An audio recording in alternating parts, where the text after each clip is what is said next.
श्रीमती स्नेहा दुबे। महोदय, धन्यवाद अध्यक्ष महोदय। अध्यक्ष महोदय, या लक्षवेधीवर सन्माननीय सदस्य निलेशजी राणे यांनी जे मुद्दे मांडले त्यामध्ये महत्त्वाचा मुद्दा आहे रिक्त पद आणि कॉन्ट्रॅक्टवरती कर्मचारी। तर माझा स्पेसिफिक प्रश्न मंत्री महोदयांना हा आहे की कॉन्ट्रॅक्ट आपला महावितरणाचा कारभार हा जवळपास 50% कॉन्ट्रॅक्टच्या कर्मचाऱ्यांवरती चाललाय, तर ही 50% जी रिक्त पदं आहेत ती कधीपर्यंत भरणार?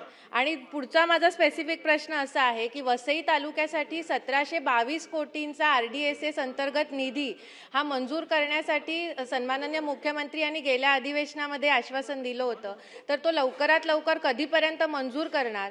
तसंच 211 कोटी भूमिगत केबल कोस्टल पट्ट्यासाठी आपत्ती व्यवस्थापनच्या अंतर्गत 2 महिन्यापूर्वी मंजूर झालेला आहे, पण त्याची पुढची प्रक्रिया अजून सुरू झालेली नाही आहे। तर ती पुढची प्रक्रिया सुरू करून हे काम लवकरात लवकर कधी सुरू करणार, असे माझे स्पेसिफिक 3 प्रश्न आहेत अध्यक्ष महोदय। सन्मान्य सदस्य स्नेहाताईंनी जो प्रश्न मांडलेला आहे, तर रिक्त पदांच्यासाठी सुद्धा भरती वेगवेगळ्या टप्प्यामध्ये सुरू आहे, ती लवकर करण्यात येईल। त्याचबरोबर जे आपल्या RDSS ची कामं, तर 37% कामं आपल्या मतदारसंघातले वसई विरार एरियामधले पूर्ण झालेले आहेत आणि भूमिगत जे काही आपल्या वीज कनेक्शनसाठी जे ते टेंडर प्रक्रिया आता टेंडर प्रोसेसला आहे, ते पण पूर्ण होतील।